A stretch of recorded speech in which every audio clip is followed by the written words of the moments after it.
Hi friends, heartly welcome back to Pavithra cooking channel. Friends, ನಾನಿವತ್ತು ಸುವರ್ಣಗೆಡ್ಡೆ ಮತ್ತು ಕಡಲೆಕಾಳನ್ನ ಹಾಕಿ ಗಸಿ ಮಾಡ್ತಾಯಿದ್ದೀನಿ. ಇದು ಗಸಿ ಅಥವಾ ಕುರ್ಮಾ ಅಂತಲೂ ಸಹ ಕರೀತಾರೆ. ಫ್ರೆಂಡ್ಸ್, ಇದು ಮುದ್ದೆಗೆ, ಅನ್ನಕ್ಕೆ, ಚಪಾತಿಗೆ, ಹಾಗೆ ರೊಟ್ಟಿಗೆ ಮತ್ತು ಇಡ್ಲಿಗೆ, ದೋಸೆಗೆ ಎಲ್ಲದಕ್ಕೂ ಸಹ ಸೂಟ್ ಆಗುತ್ತೆ. ತುಂಬಾ ರುಚಿಯಾಗಿರುತ್ತೆ. ನಾವು ವಾರಕ್ಕೊಂದ್ಸಲ ಈ ಥರ ಸುವರ್ಣಗೆಡ್ಡೆ ತಿನ್ನೋದ್ರಿಂದ ಆರೋಗ್ಯ ದೃಷ್ಟಿಯಲ್ಲಿ ತುಂಬಾ ಒಳ್ಳೆಯದು. ಪಲ್ಯ ಅಥವಾ ಈ ಥರ ಗಸಿನ ಕುರ್ಮನ ಮಾಡ್ಕೊಂಡು ಅವಾಗವಾಗ ತಿಂತಾಯಿರಿ. ಇವಾಗ ಹೇಗೆ ಮಾಡೋದು ಅಂತ ನೋಡೋಣ.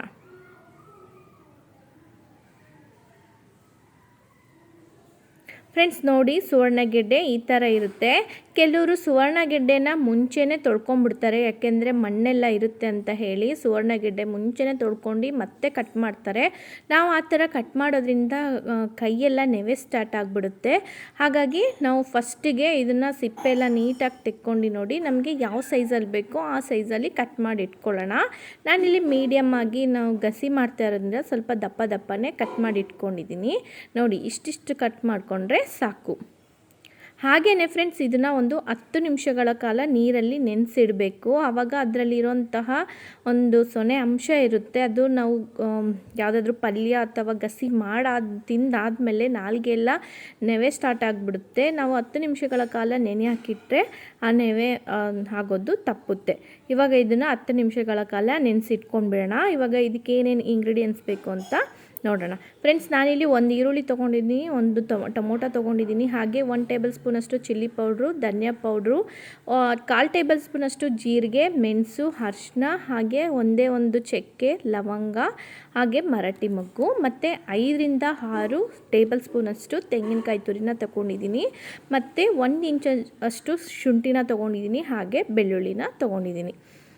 ಇದನ್ನೆಲ್ಲ ಹಾಕ್ಕೊಂಡು ಚೆನ್ನಾಗಿ ಒಂದೇ ಮಸಾಲೆ ಸಾಕಿದ್ದಕ್ಕೆ ಮಿಕ್ಸಿ ಮಾಡ್ಕೊಂಡು ಬಂದ್ಬಿಡೋಣ. ತುಂಬ ನುಣ್ಣಗೆ ಮಾಡಬೇಕು, ತರ್ತರಿ ಮಾಡ್ಕೊಬೇಡಿ.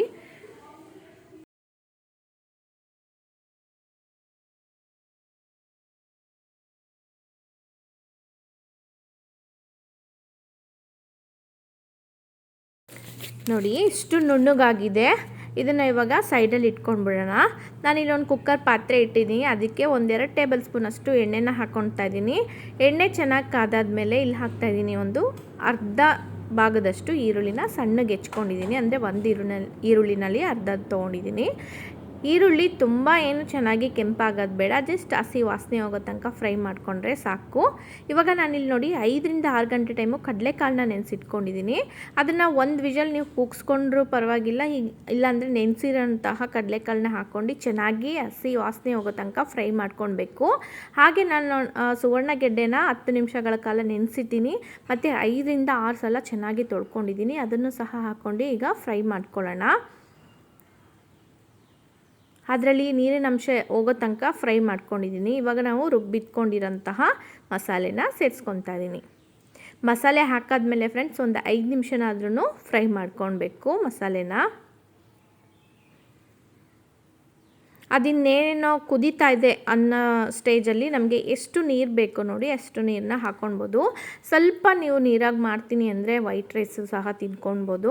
ಇಲ್ಲ ನನಗೆ ಗಸಿ ಥರ ಬೇಕು ಅಂದರೆ ಕುರ್ಮಾ ಥರ ಬೇಕು ಅಂದರೆ ನೀವು ಸ್ವಲ್ಪನೇ ನೀರು ಹಾಕ್ಕೊಳ್ಳಿ. ಹಾಗೆ ರುಚಿಗೆ ತಕ್ಕಷ್ಟು ಉಪ್ಪು ಸಹ ಹಾಕ್ಕೊಳ್ತಾ ಇದ್ದೀನಿ. ಇದೆಲ್ಲ ಹಾಕ್ಕೊಂಡು ಚೆನ್ನಾಗಿ ಮಿಕ್ಸ್ ಮಾಡಾದಮೇಲೆ ಫ್ರೆಂಡ್ಸ್, ನಾನಿಲ್ಲಿ ಒಂದೇ ಒಂದು ವಿಷಲ್ನ ಕುಗ್ಸ್ಕೊತಾ ಇದ್ದೀನಿ. ತುಂಬ ಏನು ಕುಗ್ಸ್ಕೊಳ್ಳೋದು ಬೇಕಾಗಿಲ್ಲ. ಕಡಲೆಕಾಳು ಹಾಗೆ ಸುವರ್ಣಗೆಡ್ಡೆ ಬೇಗನೆ ಬೇಯುತ್ತೆ. ನೀವು ಕುಕ್ಕರಲ್ಲಿ ಮಾಡಿಲ್ಲ ಅಂದರೆ ಬೇರೆ ಪಾತ್ರೆಯಲ್ಲೂ ಸಹ ಮಾಡ್ಕೊಳ್ಬೋದು. ನೋಡಿ, ಒಂದೇ ಒಂದು ವಿಷಲ್ ಕುಗ್ಸ್ಕೊಂಡಿದ್ದೀನಿ. ಎಷ್ಟು ಚೆನ್ನಾಗಿ ಎಣ್ಣೆ ಎಲ್ಲ ಬಿಟ್ಟಿದೆ, ಹಾಗೆ ಎಲ್ಲ ಸುವರ್ಣಗೆಡ್ಡೆ ಆಗಲಿ ಕಡಲೆಕಾಳಾಗಲಿ ನೀಟಾಗಿ ಬೆಂದಿದೆ. ತುಂಬಾ ರುಚಿಯಾಗಿರುತ್ತೆ ಫ್ರೆಂಡ್ಸ್. ನೀವು ವಾರದಲ್ಲಿ ಒಂದು ಸಲನಾದ್ರೂ ಸುವರ್ಣಗೆಡ್ಡೆ ತಿನ್ನೋದ್ರಿಂದ ಆರೋಗ್ಯಕ್ಕೆ ತುಂಬಾ ಒಳ್ಳೆಯದು. ಪಲ್ಯನೂ ಸಹ ನಿಮಗೆ ಬೇಕು ಅಂತ ಹೇಳಿದ್ರೆ ಈ ವಿಡಿಯೋ ಕೆಳಗಡೆ ನಾನು ಲಿಂಕ್ನ ಹಾಕಿರ್ತೀನಿ ಪಲ್ಯದ್ದು, ಅದನ್ನು ಸಹ ಮಾಡಿ ನೋಡಿ ತಿನ್ನಿ. ಎಲ್ಲದಕ್ಕೂ ಸಹ ಸೂಟ್ ಆಗುತ್ತೆ. ಈ ವಿಡಿಯೋ ನಿಮ್ಮೆಲ್ಲರಿಗೂ ಇಷ್ಟ ಆಗಿದ್ದರೆ ಪ್ಲೀಸ್ ನನ್ನ ಚಾನಲ್ನ ಸಬ್ಸ್ಕ್ರೈಬ್ ಮಾಡಿ, ಲೈಕ್ ಮಾಡಿ, ಶೇರ್ ಮಾಡಿ, ಹಾಗೆ ಕಮೆಂಟ್ಸ್ ಮಾಡಿ.